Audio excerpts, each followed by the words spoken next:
Good morning, good afternoon, good evening, and welcome to a very special level up hour today here on Red Hat live streaming. I am Chris Short, host and showrunner of this thing we call Red Hat live streaming. I am joined by the one and only the illustrious Langdon White. And easy for you to say. Yeah, that's a tongue full in the morning, I guess.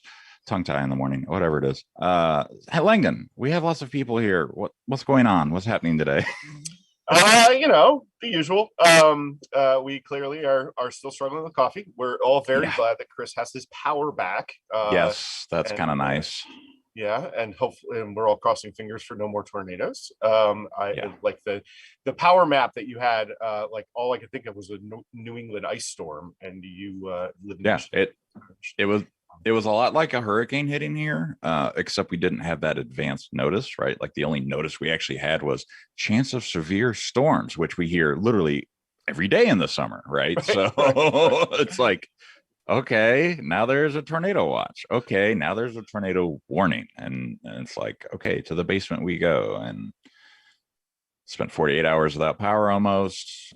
We had no cell service. Cell service is still spotty throughout the region. Think about that from an infrastructure perspective, right? Like how impactful that is to not just you, but like fire, safety, all the other things that are involved. Right. So yeah, it was interesting.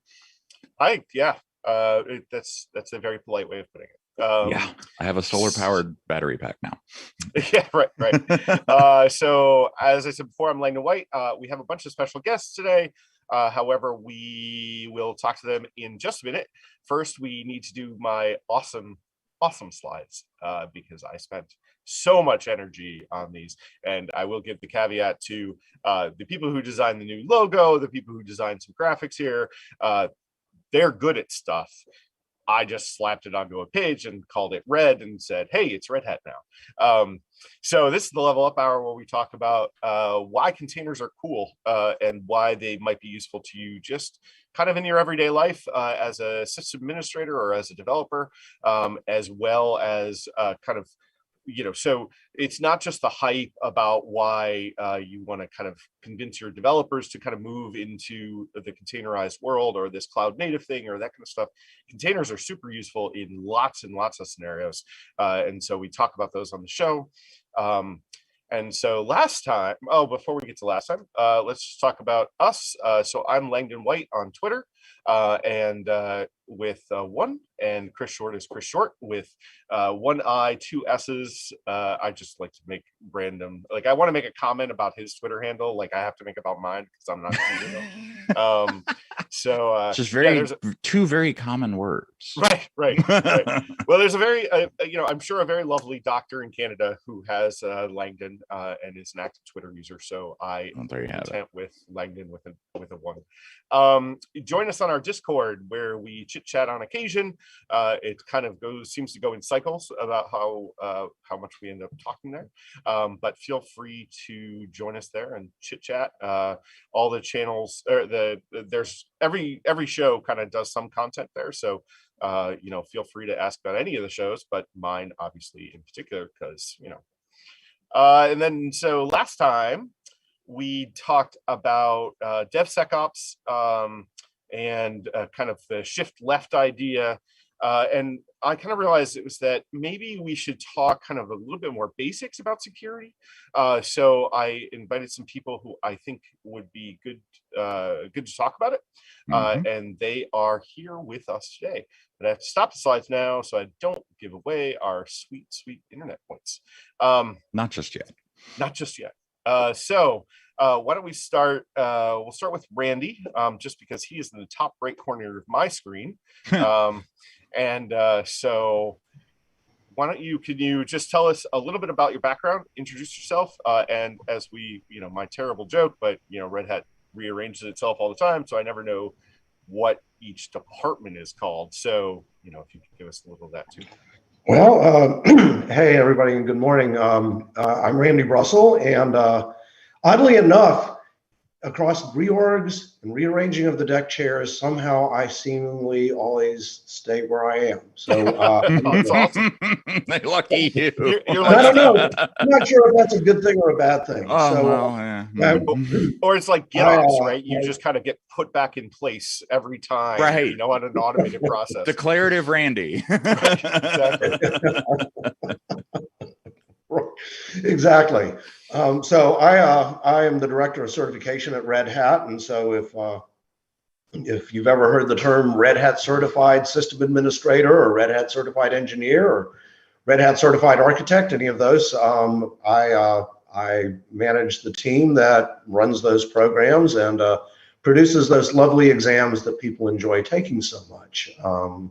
I've been at Red Hat for quite a few years, and my experience with Red Hat precedes my working at Red Hat. I came to Red Hat as somebody who had also been a customer and a user of technology from this company, and so long association with it. Nice. Awesome. All right, so now just arbitrarily, let's go to Jafar, and I'm gonna hazard your last name as Charabi. Is that right? Did I say it right? Ah, yeah, nice. Set off. So, all right, maybe you can repronounce it. Yeah, it's try B, but it's okay. I know it's hard to pronounce, so no hard feelings. All right, so thanks for inviting me here today. So my name is Jafar Shraibi, and I work as a TMM, technical marketing manager for OpenShift. So within the same team as LinkedIn. And so I'm the director of nothing, but I've been playing with OpenShift for quite a few years. So I've been with Red Hat for about 5 years now, and I've worked especially in EMEA region in France. So I'm based in Paris, and yeah, I'm happy here to basically talk about things that relate to OpenShift, the containers. Maybe it seems like today we're going to be speaking about security and how it ties to containers. So I'll be happy to give my 2 cents about that. And yeah, mostly I focus on pipelines and DevOps things. So since we're talking about DevSecOps, that might be a good topic to bring up today. Put it in the pipeline. That's right. Exactly. So right. Scott McBrien, who I have known for quite a long time, mostly when we used to do Summit Labs together, which I think was his most painful experience and one of my more fun experiences. So yeah, Scott. What you're saying is Scott was in charge. Okay, good. Oh yeah. Hi, I'm Scott McBrien. You may know me from such things as Red Hat Enterprise Linux Presents. Exactly. No, Nice. so my name is Scott, and I have been with Red Hat for quite some time as well. Interesting fun fact, Randy was my first manager at Red Hat. Oh, that's interesting. Yeah, he made the mistake of hiring me. Wow. So it's all his Everyone fault. can just Huh? blame Randy. Yeah. Right. I see how this is going. This is Yeah. Declarative right. Randy. So I'm a technical contributor over in the Red Hat Enterprise Linux business unit. Langdon, you've had Scott McCarty on a few times. He's the product manager for containers and the universal base image. Yeah, he does. And I work with him a lot. So that's really confusing on meetings because we have 2 Scott Micks. Right. Yeah. Yeah. Like we did have a time when we have 3 of them in a meeting. Yeah. Yeah, we had a time in the RHEL BU where basically it seemed like we were only allowed to hire mics. There were like 6 mics on a team of like 10. It was like, what? So this current team I'm on, it seems to be Chris is the only allowed. We tend to do that at Red Hat, it seems like. It's really kind of weird. So awesome. Thank you so much for joining me. I really appreciate it, as always.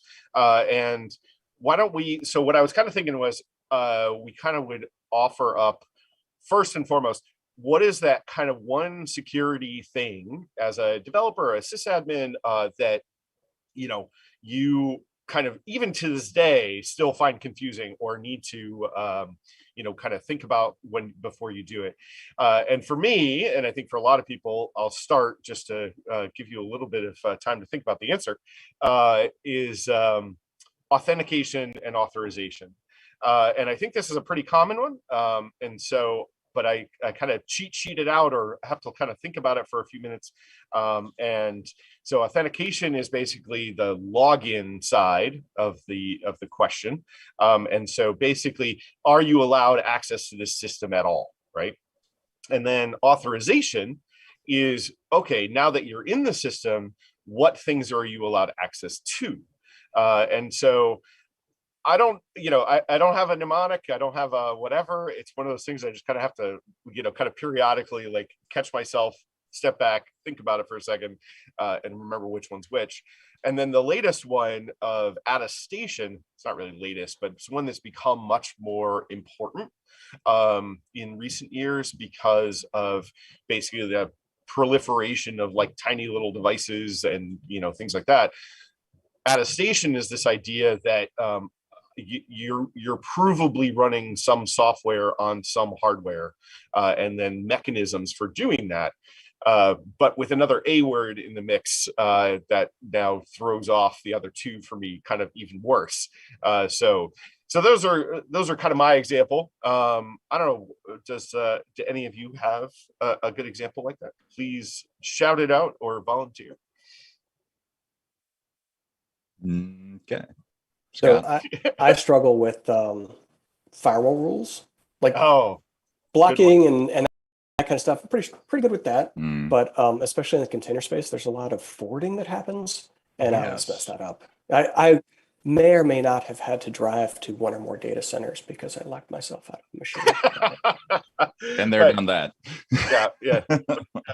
You would never admit that had actually occurred. It never happens. Right. And that in that scenario that it's very, very secure. Yeah, at that point it is rather stable. Yeah. Is it though, or did I just allow a whole bunch of other people access? Right, everyone else can not everybody else left you out. Right.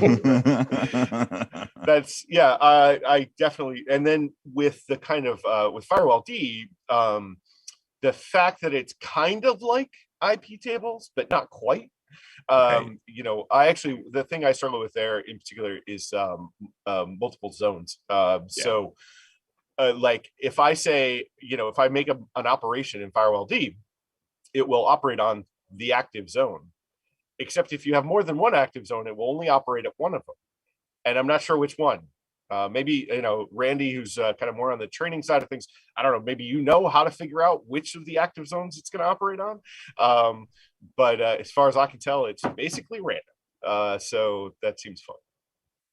Yeah, no, don't look for any guidance on me on that because, look, I learned IPFWATM, as it used to be called. I learned IP chains I learned IP tables.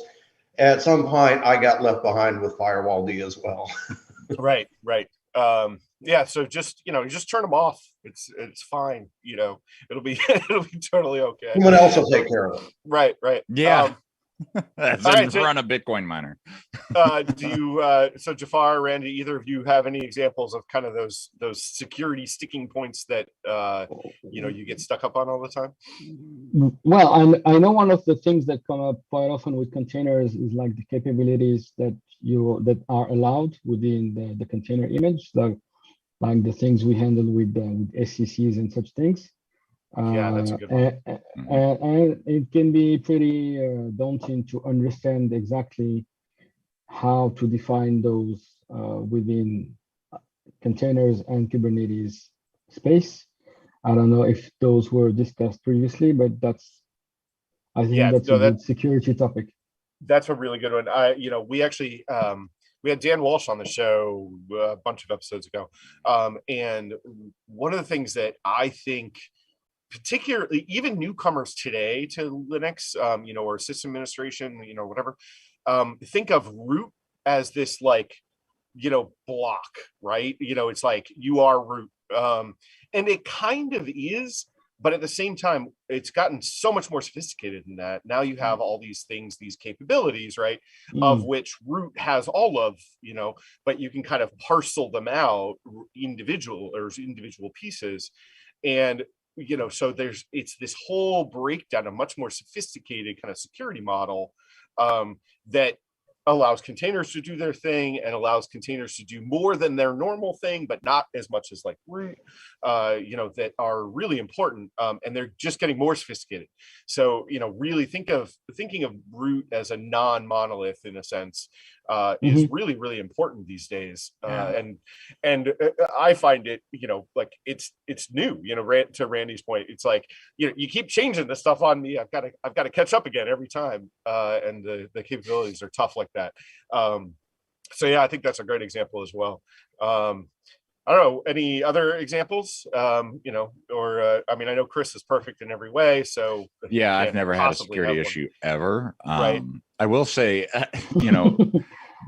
I once was in charge of an intrusion detection and prevention system, and our storage network ran across it somehow. We didn't realize this was happening, right? But that storage VLAN somehow ran across it between our data centers. So we had to like create a carve out for that VLAN to just kind of bypass the IPS and IDS, because it was picking up like random strings as like vulnerabilities and stuff when we were just backing up stuff from primary to secondary data center, right? Like, right. So it was like, how did this VLAN end up way over here on the edge? That's not good. Right. So then that was like a whole breakdown of like, okay, where are our VLANs? Yeah. Good stuff. Yeah. Painful.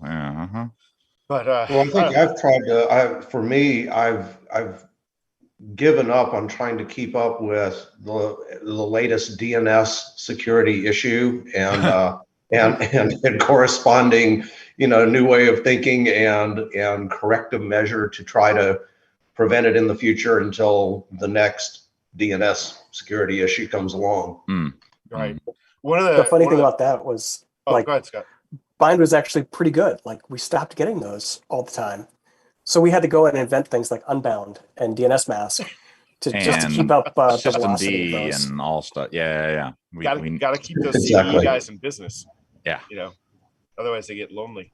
I will say, speaking of DNS, though, like one of the most fascinating kind of tech stories I think I ever read was Wired did a really good piece years ago about the vulnerability they discovered in DNS that was basically, what was it, like root name server hack. And it was basically a protocol design flaw. And so they basically flew in people from around the world, basically security, like government security, took over and were like, we need this solved. Please all get in a room and fix it. It basically changed the protocol around. I think it also led to DNSSEC kind of eventually, or by extension. But like, if you can go find that old Wired article, it was really good, really interesting. Not as crazy as like the stories about McAfee in Belize, but like still a good story. God, I had to throw that in there. Yeah, of course you did. Yeah, no, this is the legitimately good story versus the McAfee story, which is just kind of crazy. But all right, so those are kind of some of those examples. I was hoping we would talk about some other things. We haven't gotten any questions, I don't think, or have we? No, we have not. And I'm curious, out there in user land, what kind of security problems are you hitting today as far as, you're running containers, you're trying to run them in production, maybe your security team is pushing back and needing some things like agents installed. That's a common question we get, Jafar, I know. And, having that paradigm shift from, your traditional, like, hey, all these VMs have all these agents and AV and all this other stuff on it, to now your container needs to be secure, but that container itself is not going to run agents, right? Like, it's just going to run your application. So actually, sorry, Chris, there's something that came up to my mind while you were speaking about the paradigm shift. And for the many years where I was working as an SA on OpenShift, one of the biggest security, I would say, talking points that where we had issues with the customers were how they could trust the SDN, like how they would change the paradigm from something where everything is defined within their firewalls, Mhm. and they have application tiers where something is hardly, bounded by firewalling rules. And now you start talking about networking managed directly by OpenShift with network policies and such things. And it was something that took a lot of time before they could start thinking about, okay, we can delegate security, networking security to the platform itself, and not try to control everything, from a traditional standpoint. Right. And yeah, so I think that up till now, it's something that, some sysadmins or network security guys still prefer to handle things the old way. But as things are evolving, and as the container ecosystem also is maturing up in terms of giving some visibility, allowing us to get some alerts whenever you have some networking breaches and such things, people are starting to change their minds and start to embrace that new modern way of handling network security within the containers world. So that was I wanted to say it before I forget it. So No, it's a good point. And Red Hat's actually giving away a great book. I contributed a part of it, as well as many other very, very smarter people, or very much smarter people, or however you say that, than I. But it's, I touch on security in the book in a cloud native context, kind of from a high level, but then other people do as well. And I would highly recommend you downloading this book. It's just basically a book of 97 essays from 97 different authors. Some of them have been on this channel before, including myself, obviously. But check that book out, right? Like if you're just getting started, or if you're really wanting to have, an opinion on something. So Chris. Yes. You couldn't find 3 more people. I couldn't find 3 more people? Or whoever was the editor of this book. Not come up with 3 more people. Why 97? Come on, right. You're almost 95. Almost. Well, I mean, 97 wasn't my choice. That was an O'Reilly thing. I just contributed to it. Emily Freeman and Nathan Harvey actually wrote it. So yeah. It could be a reference, to a set of theses that were, nailed to a door, perhaps. So Martin Luther sysadmin. Right. Because wasn't it? I think it was 97. Okay. Yeah. You never can tell. So let's see. What else would I wanted? Another one I wanted to talk about was, another one that comes up, I guess, a lot for people. This one I really. I think I usually get it because I watch too much G.I. Joe, the cartoon. So red team versus blue team. So I'm gonna pick on whoever wants to answer that. What is a red team versus a blue team when you talk about security or test, like security testing? I mean, I can answer that, but I talk enough. I think Scott was thinking about it. Scott was about to unmute, I feel like. I was. So red team versus blue team is basically you have a team of attackers on your product and a team of defenders on your product. And usually the blue team is the defenders and the attackers of the red team. And so it's a way that you can interactively kind of get real people to test the efficacy of your security stuff. By telling them no holds barred, do what you got to do. Right. And I mean, what I like is this is a, you take these, kind of the old prominent hackers, right? And they have gone off and formed consulting companies and become red teams. And I'm like, those are the kind of people I want to hire to attack my system and ensure that it's actually secure. So the reason I bring it up is because I think a lot of people mix up the red and the blue and which one's which. And I don't know if this is actually its origin, but at least for me, it definitely gets throwback to cartoons and movies of, it's like the attacking team always has red lasers, right? And the defending team always has blue lasers. I don't know about the physics of that exactly, but at least in GI Joe, as I recall, that's how it always worked. Hey, now that you mentioned that, there's one of the famous movies where they speak about force and stuff like that, where the attackers indeed have red sabers and the defenders have blue sabers. So now that you say it, it makes sense. Yeah, well, I think that's the theme there. Now I know how to explain it to my son.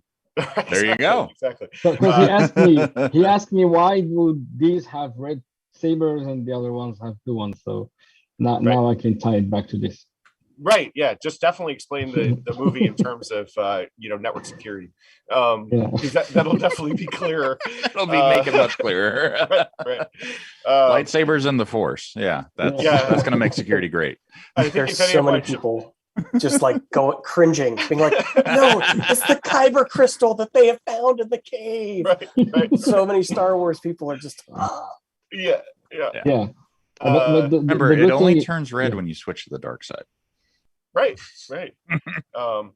So I think the next time one of my kids gets into something, right, pulls it apart or whatever, I'm just going to refer to it as a pen testing event. Trust me. My son is going to be the pen tester of this household. Trust me, he finds ways to do things that I didn't know were possible at times on an iPad. So it's like, how did you get to this maintenance mode screen? Right. Oh no, I was just trying to open Noggin. All right. So in the context of the show or whatever, okay, so somebody want to explain what pen testing is, because I brought it up, but gave no explanation of what it means. So Jafar, you want to take that one? So I'm looking for a pen and trying to write some stuff with it. All right. Is that what we call pen testing, or no? I mean, you're testing your pen, yeah, right, but that's not quite what we're going after. Yeah. Or the paper, depending. Oh yeah.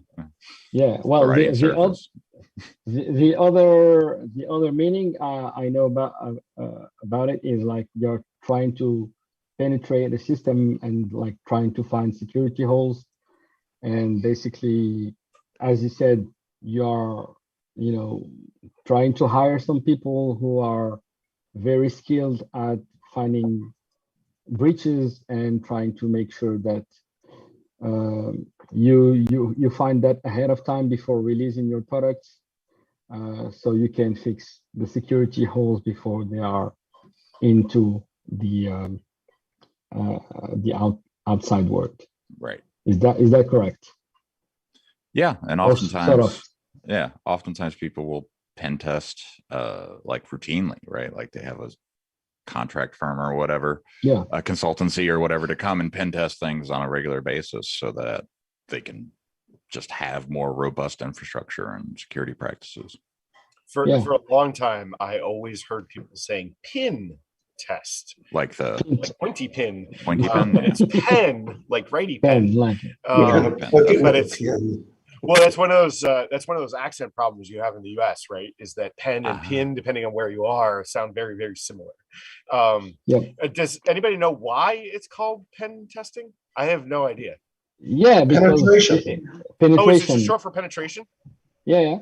Penetration. Yeah. See, there you go. You didn't know that? Well, I don't know if I did. Now that you said, maybe I did. You're the professor here. I mean, right. I mean, so on the security side, right? I've never kind of worked in a place where I would hire a red team, right? I've always been, more kind of on the application side, in a sense of looking at SQL injection attacks and things like that, and making sure kind of that the code looks good. So a bunch of that, when you're looking at kind of the external to internal, I don't actually have that much experience with it, but yeah, it's always nice to learn more stuff. So since you're mentioning it, one of the craziest RFPs we had to answer to had a whole pen test section where actually the guys within the RFP submitted the pen test that they are planning to execute, and it was something for OpenShift, and they had 10 pages of here are the code injections that we are going to try on this component, and please make sure that, you know, do you ahead of time do you validate that it's gonna be okay or not? So I've never seen that before, like in an That's RFP. impressive. Yeah, but those guys were like really serious about their security politics or policies. Policy. Politics too, Yeah, bro. it depends. It depends. Yeah, because you have both of them generally. Right.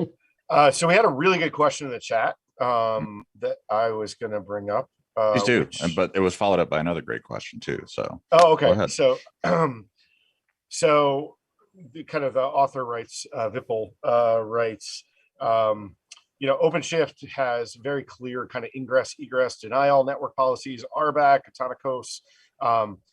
What are the things that are not kind of generally covered by the obvious security components in OpenShift that you try to keep an eye on? Like where are the loopholes or where are the gaps that, you know, or even just one that you think that people need to be aware of?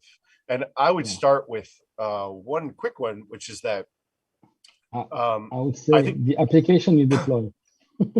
Well, that's actually what I was going to say, is that I think a lot of people think that the platform is going to fix problems in your application.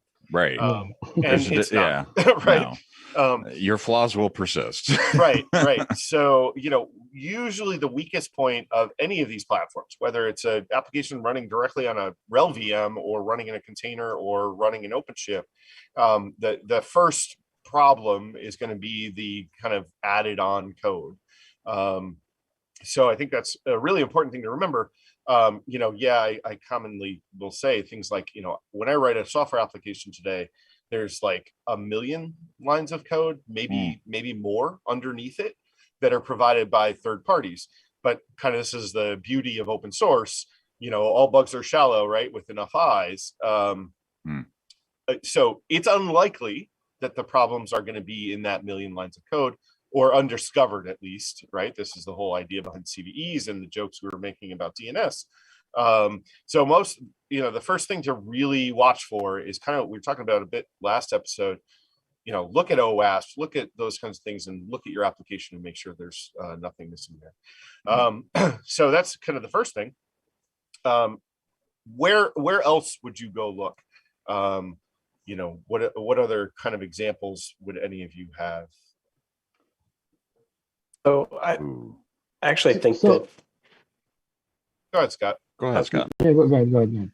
That maintenance of your container image and stuff that you stick in your container is crucial, and not enough people care about it. But like, write once, run anywhere does not mean you can't rewrite it, right? Well, I don't want them to rewrite it, but like if they take some library from somewhere and they shove it in there, they need to make sure that if that library gets updated with something, that they re-download that library and shove it into a new copy of that container. So for example, if you're based your stuff on the universal base image, on July 20th, there was an important CVE issued against systemd, yes, which affected the universal base image if you're using the standard UBI or UBI init images. And so we rebased or rebuilt the UBI images to account for that updated systemd package that was released by Red Hat. But if you're running a universal base image from 4 weeks ago, you don't have that update. So you need to like re-pull it and restage your software into it and then redeploy it. And that's something that people have not built a good practice around. Yeah. So it's interesting that you bring this up, because it's actually, well, one of the things that OpenShift was good at from the beginning, like the ability to cascade, rebuild applications when you are rebuilding one of the base images and such things. And actually what I saw and what was the most impressive in terms of taking this things seriously when it comes to fixing CVEs inside base images and stuff like that. One of my customers was taking that so seriously that they had a dashboard built into the CIO's office that showed how many base images were having CVEs and how behind in terms of versions they were. And like, so he was monitoring that every week. And if like he had a lot of images that show up as not being patched, there was like, you know, a top-down hammer that was, you know, going through to the IT guys, to the project guys, to make sure that they are patching their images accurately and not staying behind X many, you know, X versions compared to the latest one that were rebuilt. So they built a specific dashboard that pulled tags from like the Red Hat registry and that compared that to the base images that they were using. And it was checking if there were some CVEs in those images and basically showing up some others. And depending on, you know, the gravity or, you know, not the gravity, but the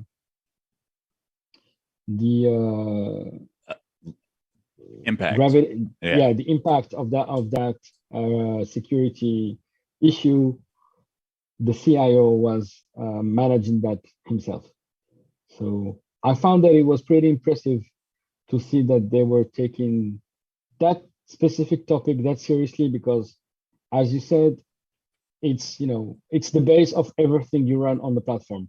Right. So if your base images are corrupt and they are not correctly patched, then it can spread out to the whole platform very easily.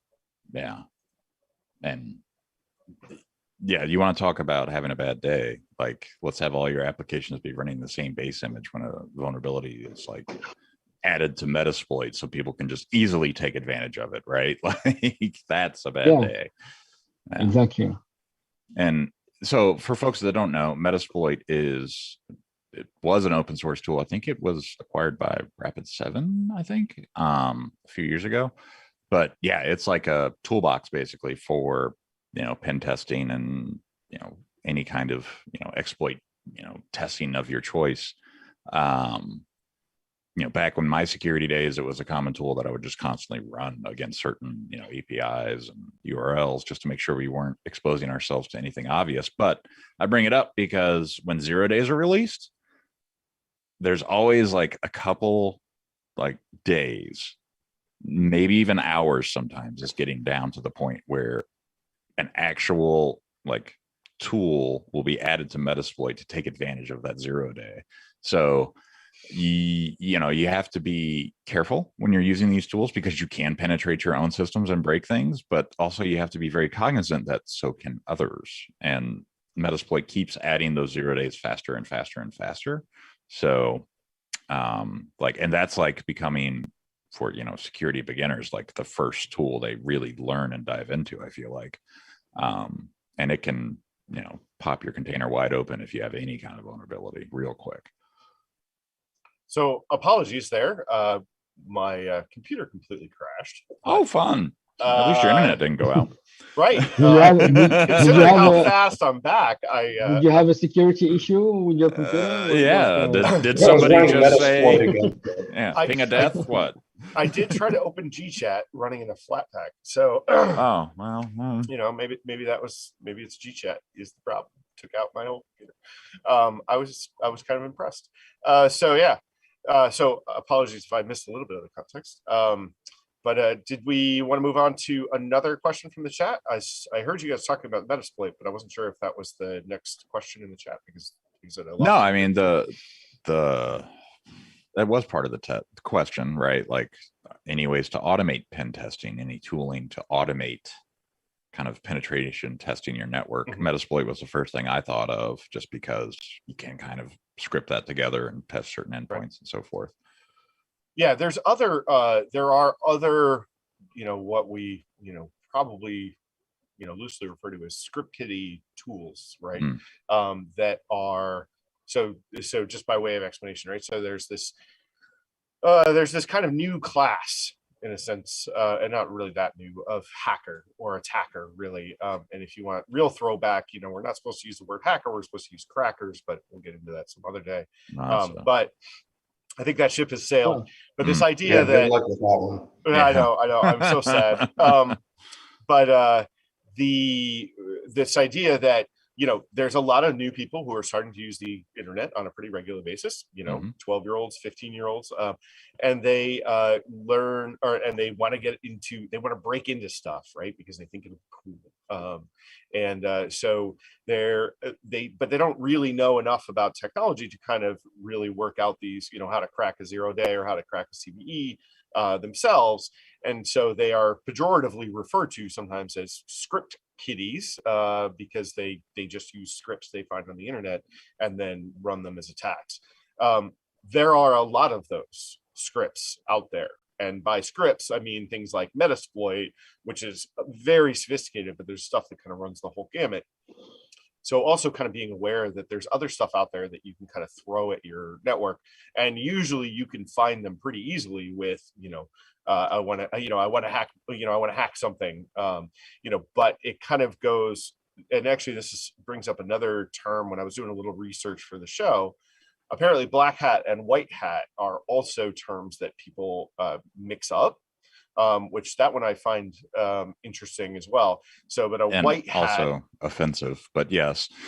Yeah. So not necessarily. So a lot of times that's color not to confuse with, not to confuse with white colors. It's not right. The same. Right. Yeah.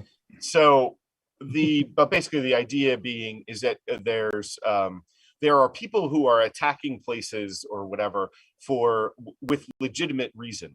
This goes back to the red team discussion, right? You went out and hired a team to attack your network intentionally. It's all above board, but you're testing it out, versus people who are trying to break into your network or your environment, let's say, without legitimate reason. And so there's a lot of that stuff out there, and it's usually pretty easy to find, even if they're not as sophisticated as Metasploit. So yeah, that was kind of a long-winded way of answering that, but there's a lot of stuff, and it continues to grow. A friend of mine actually in high school, like he was in high school, I was in college, wrote one, for example, that was similar to Metasploit. Because he couldn't. And that's what you do when you can. But the flip side is, you never know what use it will be put to. So lots of questions here. Yeah. So somebody throw up the magic word in the chat. So somebody said DevSecOps. So that forces us to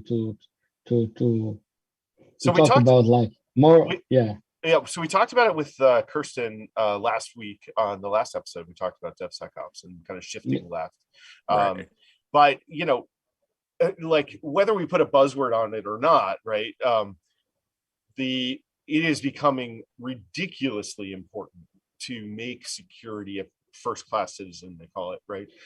In your software application design, in your application deployment, and you really need security to be a part of your everyday life when you are a developer, a sysadmin, or whatever, because it's getting so easy for people to attack you, right? I want to be able to SSH into my house, but I either have to have the ports jump around or something, or because I get bombarded all day, every day with full port scans. And it's nearly impossible these days to kind of be able to do anything and not get attacked. I actually have so many devices on my network now that I've had to decouple the security component from the actual service delivery component. So the little consumer devices just can't keep up sometimes. Yeah, well, for me, I have my own work network, and then I have my other networking for TV cameras, and two separate networks where my computers run on dedicated networks. and then the rest runs separately. So now I like to keep things separated. I'm actually surprised. I'm surprised, honestly, that we're not seeing more kind of consumer level, like, you know, your wireless AP, right, which is usually your router and everything for your whole house. I'm kind of surprised you're not seeing more of them coming out with separate IoT networks from home network, from, you know, I don't know, you know, consoles network, you know, that those aren't kind of getting built right into the devices. Because to Chris's point, right, like I think I have 50, 70 devices on my network now, and that's not even running that crazy. You know, and you know, and I really don't want a lot of those IoT devices talk or anywhere near my actual computers, you know, because they're so ludicrously insecure. As a well-known Twitter handle, which I will not repeat, is fond of commenting on. But there's other things, right? Like when it comes to security, and I'm just going to read this, Scott, because I think Vipul is on YouTube. So Scott couldn't type in chat. He's working on that. But Scott gave one example of a CVE. That one may not put your thing at risk, but in my experience, if you don't put in mechanisms for dealing with this kind of situation, you end up reinventing the wheel at really inconvenient times. Whereas if you build procedures or build pipelines, Jafar, that assume that updates are going to happen, you're going to be surprised. Did you mean to say surprised and unhappy when you get a fire drill on making updates? Did you mean to say surprised or unsurprised? It's more like that one CVE that I was referencing of the systemd update, like that might not affect Vipul's application. It may affect someone else's application that provides direct access to the container shell or something weird.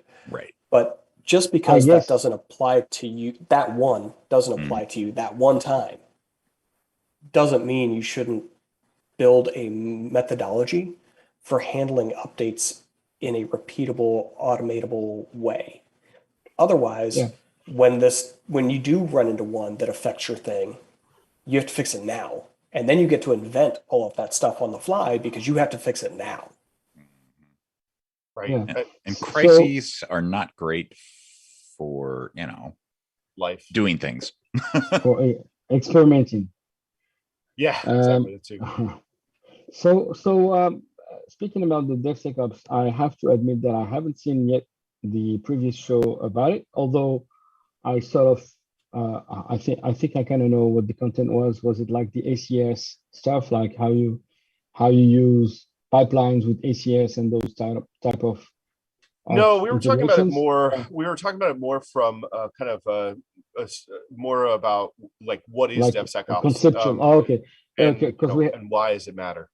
Okay, because we had another show on the OpenShift coffee break where we did a demo of like a DevSecOps pipeline with ACS and such things. But basically, because I think this topic is quite important, but maybe to give some food for thought for our viewers on this episode.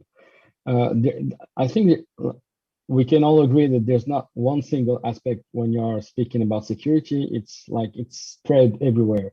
And it's something that you need to take care of at every stage of your application's lifecycle.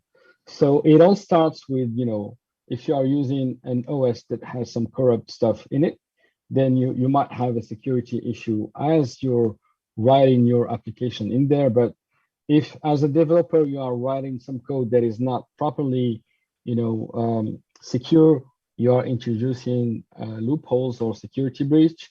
If you are using some libraries that have some security holes in there, as a developer, even in the early phases, you are introducing some security issues in your application. So we are not yet speaking about the container aspect of it. You are still in the regular application development phases. Once you publish your application, so I would say, okay, we have written some lines of codes and we have built the application, we've submitted the binary, then your binary is stored somewhere in an enterprise repo. But I believe Langdon mentioned something about attestation. So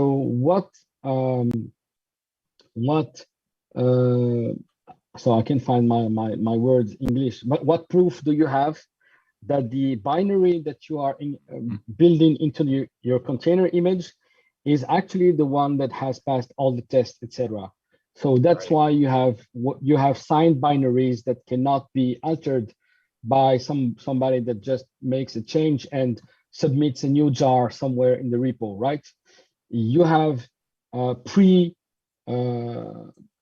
pre-staging, you have development jars that you can use, etc. But at no point in time should you be able to take the development jar and put it into a container image and ship it as something that is ready to consume, right? So you have these mechanisms where your binaries are signed, and only the signed binaries can then be built into a container image if you want. Then you can distribute, because then you have proof that you have a secure application itself. And we are not speaking about the container image and all the base components that it's gonna bring to the table afterwards, right? So you are introducing security at every step. And the reason why you want to have that notion of DevSecOps is because you want to make sure that everything happens automatically, which means that no single person can alter those things intentionally in a manual way.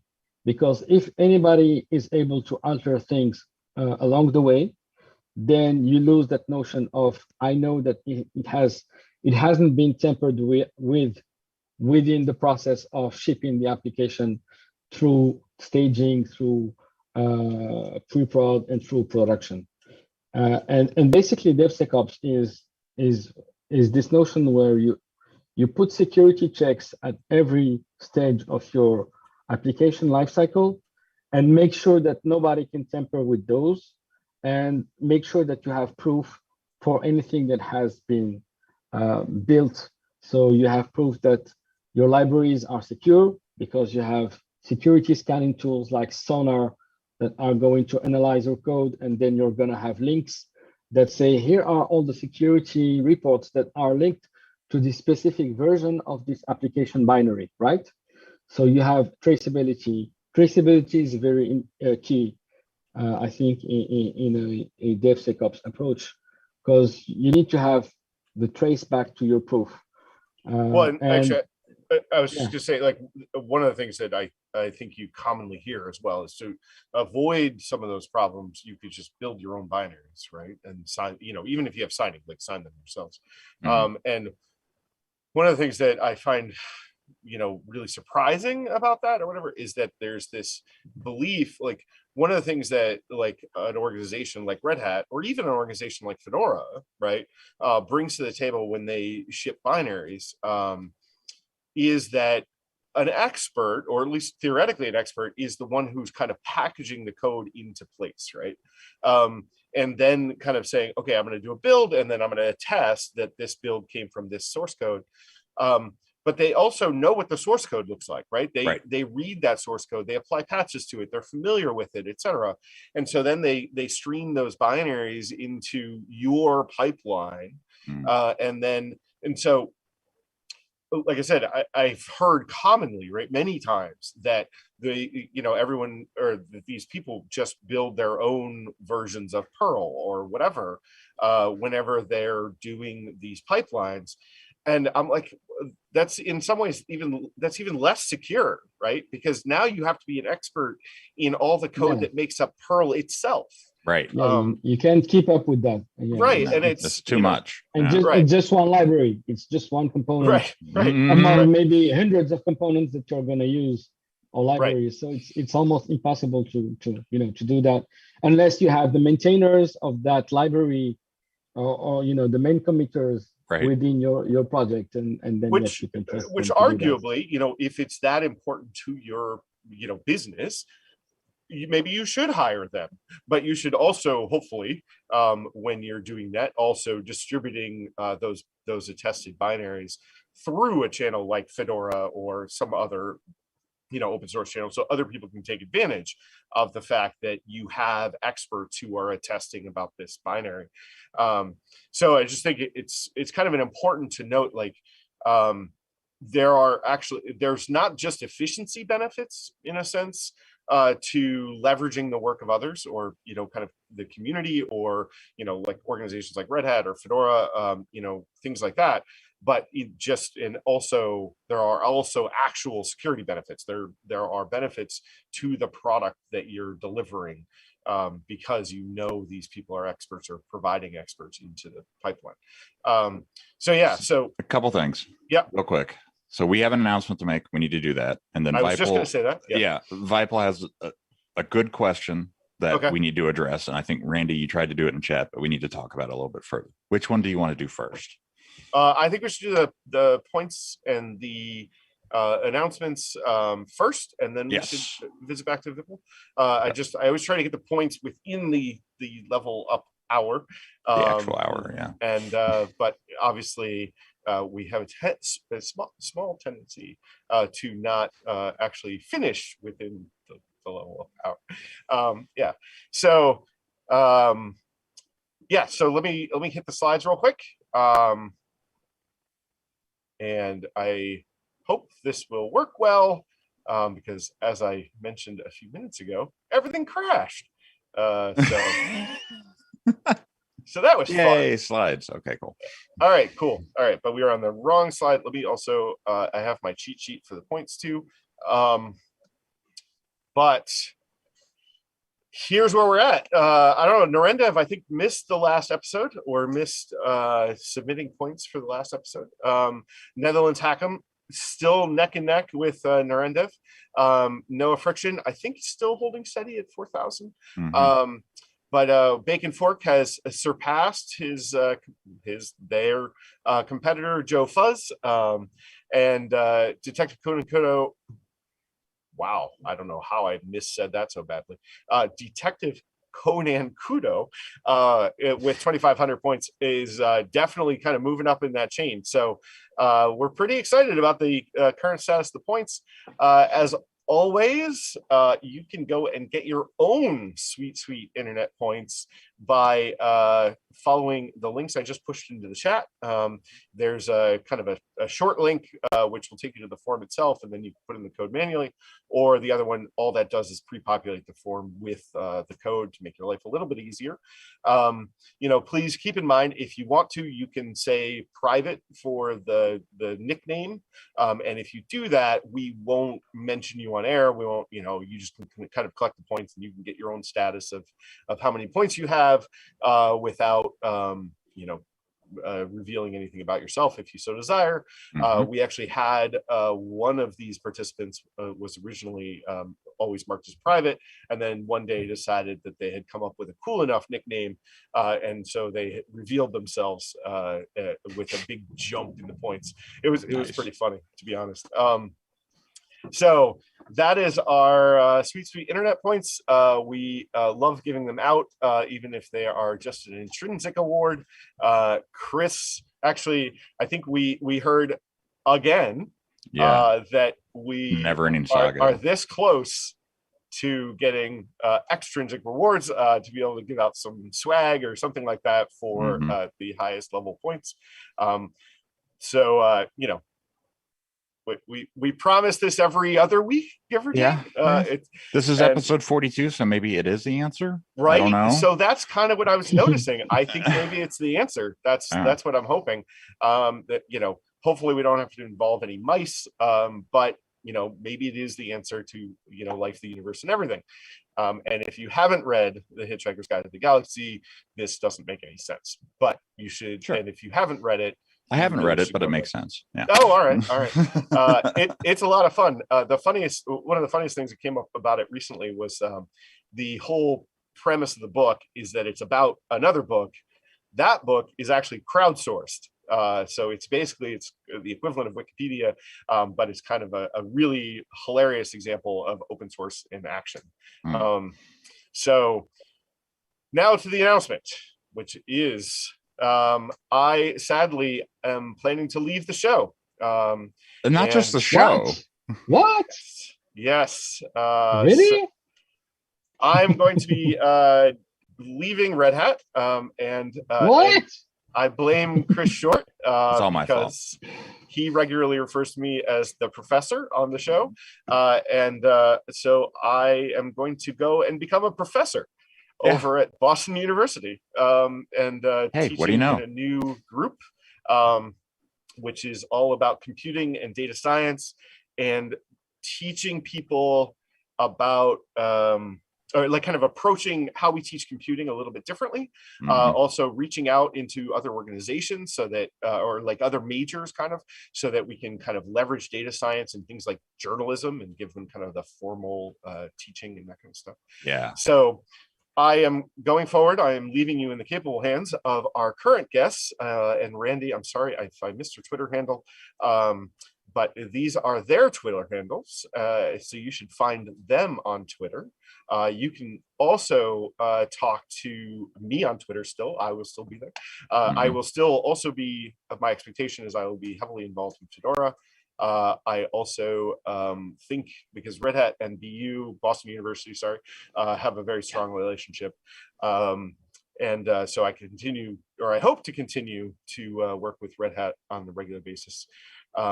I also find all of this quite confusing because my son is also starting college. He is also going to BU, which is Bucknell University. Yeah. So it's like I got BU like on the brain. So you're moving from BU to BU to BU. Right? Exactly. So I currently work in a BU, and I'm working, and then in about a week I will be taking my son to BU, and then I will be, working at BU in the fall. So yeah, it's not confusing at all. No. So it is the 42nd episode. It has been an awesome run. I think it's been a lot of fun. Yeah, I don't know. I'll miss you all. Hopefully I will still be around in the chat periodically.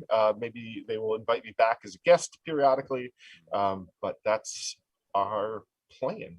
Yeah. So Randy will be taking over the hosting duties. I will be in the background, executive producing as need be. And Scott and Jafar will be the OpenShift and RHEL experts of du jour to talk about all the things that we come up with in the future. So next week, Langdon, you had something planned? So next week we are planning, or these folks will be talking to the Crane team, which is part of Conveyor. So we had, for some reason, I always want to call it Trackle. I don't know why, but the Tackle team. A few weeks ago, and so there's this overarching thing about moving applications into containers called Conveyor. Tackle is a piece, Crane is another piece, and then there's a third piece that we thought would be good for the show, which would be in another, I want to say it's not for another month after that. But so Crane is next week. We actually are not having a show the following 2 weeks after that, because we already scheduled it, because that's when I was supposed to be taking the son to BU. So it's kind of already set. So there'll be 2 weeks dark, sadly. But then you'll be back in action. Let's see. So we have the Crane show is on the 4th of August, and then back in action on the 25th. Yes. And that will be the whole new show. But I'm not sure that we don't 100% know, the whole like people's calendars and stuff like that. We're not 100% sure what the 28th episode is going to be, or did I say 25th? Sorry. Looking at the calendar again. I'm very bad with dates. The 25th, the episode on the 25th. We're not entirely sure what that content's going to be. So watch the Twitters where we announce that pretty regularly, or, click like and subscribe, or join the streaming Cal. And we had, I was very impressed. We had on my other show, we had Alana Hushman yesterday. And when I said that, she very conveniently pointed down. So Scott, I'm a little disappointed. I thought you would help me out with the click, like, and subscribe. But yeah, so I will miss you all. I will miss doing the show. And I'm going to be doing it apparently more like live and in person, except about data science. Yes. Starting in about 3 or 4 weeks. And this is a big deal for you, Langdon, personally, because your whole family is professors, really. Yeah, and, yeah, pretty much. So you finally get to join the ranks and wear your tweed jacket with the real elbow patches and everything. Exactly. So, well, and I'm really excited because like this whole group that I'm joining is in place to try to bring more people into the fold in computing and data science. And as you know, probably from watching the show, this is something that's important to both Chris and I. I'm sure it's important to Randy and Scott and Jafar, but you probably haven't heard that from them on our show. But you know, I will really want to see a lot fewer people who look like Chris and I, you know, or by percentage, I would like to see much higher percentages of everything else, because without perspective, we can't make good software. Yeah. So, M. Roche wants to know if we can get your lectures and session streamed online. To a large extent, I'm hoping so, because I would really like part of this, you know, this new faculty. It's like a college, but just interdisciplinary. I really would like everything that we do to be open source. But I can't make any promises yet because I don't work You're not there. Yeah. So, but that's my goal. Yes. So Langdon, it's been an incredible ride with you. I really appreciate, you know, doing this every week for the past 42 weeks. The amount of information I've learned from you over the year plus we've been working together is,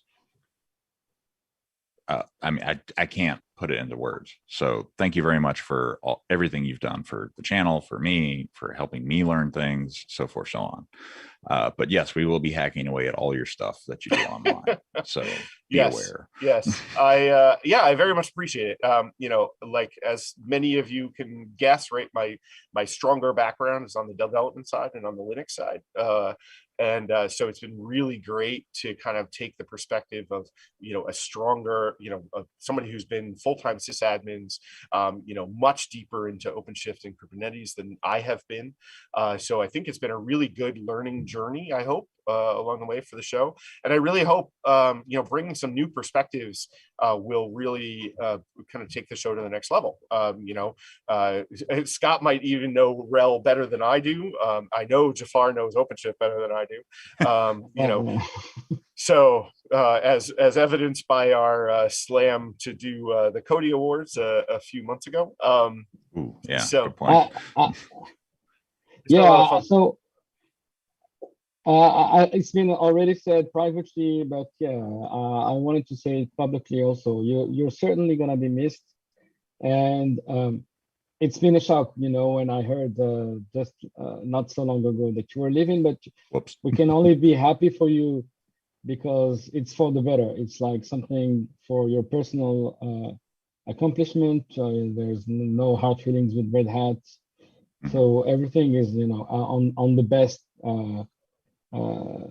way for you at Red Hat, and we can only wish you the best for your new adventure, and certainly hope we're gonna have you come back and tell us about your, you know, your new life. And I just want you to come back and tell us, like, what you learned, like, immediately about. Yeah. You know, the AI lingo. Yeah, next session is going to be the AI lingo.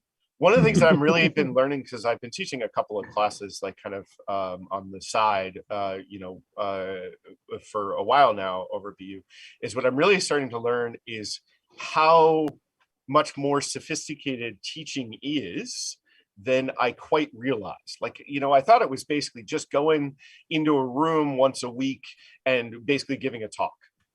And it's not. Like, it's quite different. You know, and I'm starting to like grok the nuanced differences. And so, yeah, I look forward to coming back, maybe in 3 or 4 years and being an expert. But in the near term, I'm hoping to do a good job. As I hope on the show, I think I'm a pretty good teacher already, and so I think I hope everyone has learned a lot from the show. And like I said, I'm really looking forward to the change in perspective as you go forward with the show. And that, there'll be even more stuff to learn, right? It'll cover a whole bunch of things that I'm just not that good at. And so I'm really excited to see it go forward. So let's touch on, Vipul's point real quick. Why can't you just trust the security structure of OpenShift to, keep all your things safe? Scott, Jafar, any ideas why, you patch CVEs, you update your... The same exact question with RHEL too, right? I mean, right. It's like insert product here. Mm-hmm. Like, shouldn't RHEL keep all my apps safe? We make pretty good software, yeah. But just like developers of their own stacks find things that maybe don't behave as they expect, the same things happen to Red Hat products as well. Mm-hmm. And then, Randy, you brought up a really good point about combos. Yeah, we had joint conditions. Okay, maybe under a particular snapshot in time, everything that's in this picture is quote unquote secured, but maybe at some particular point, there's the thing that you chose not to address in one part of the infrastructure, and then there's a vulnerability that opens up in another part, and it's now that joint condition, a low probability condition, but nevertheless a joint condition that can now be exploited. And that is a lot of the problem lately, where it's like a combo pattern. And the configuration of that combination, right? Like that's the other challenge, is that, there's an infinite number of ways to configure these things. And so you need to be conscious that, there's literally no way anybody can do a test of the combinatorial result, right? Yeah, and so just to nuance the question or the phrasing, many people are trusting actually OpenShift and the other components, and it has a proven track record of being efficient, because if you look at very major security issues like things like dirty cow that happened on the container landscape and that affected containers and Kubernetes distributions, etc. OpenShift was not exposed to that because it was secure by default with all the enforcing we put on SE Linux by default and stuff like that. So we have a proven track record of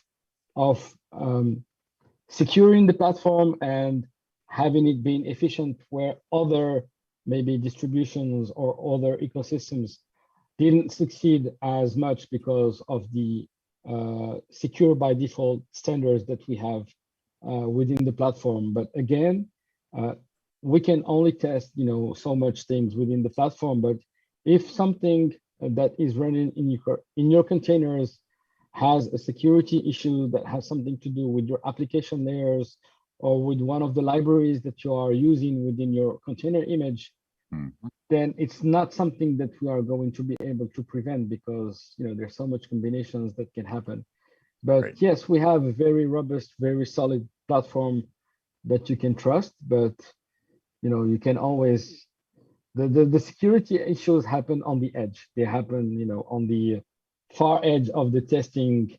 They don't happen in the your Gaussian curves where we are doing. There's the low probability events and conditions. Yeah, they happen on the very, very far extremes of things that can very rarely happen, but once they happen, then you have the security issue. So that's basically one of my old jokes. Go ahead, Chris. Yeah, go ahead. I was just going to say, right, like most attackers aren't like, oh, I know the central app, I'm going to get to it. No, they're going to find some other vulnerable piece of thing. Like, look at the target hack, right? They hack their way in through some gateway between, the POS network and the HVAC network at one store. And that's how they, broke into all of Target's stuff and made basically the entire United States and embraced chip and pen. It's those little intricate little details that you may just overlook or not realize that are in place. Like you will start at one place in your attack vector and you will end up where you want to be because of all the configuration or vulnerabilities that may lie within your infrastructure. So it's never like, oh, I want to hit, the main bank's website. Like they don't target that. They find other ways to get in to get to the thing they want to.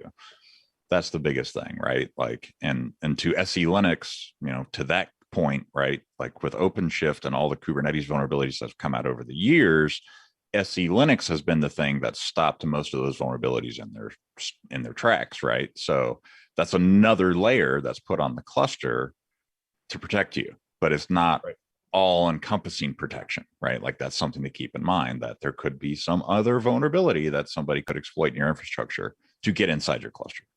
So I think you make like a really good point there, is that, one needs to remember that security is layers, right? Is that, the reason you have a firewall is actually to act as a layer. You should, in theory, be able to have no firewall at all, because all of your software at each of your ports should, in theory, not be hackable, right? However, within layers. So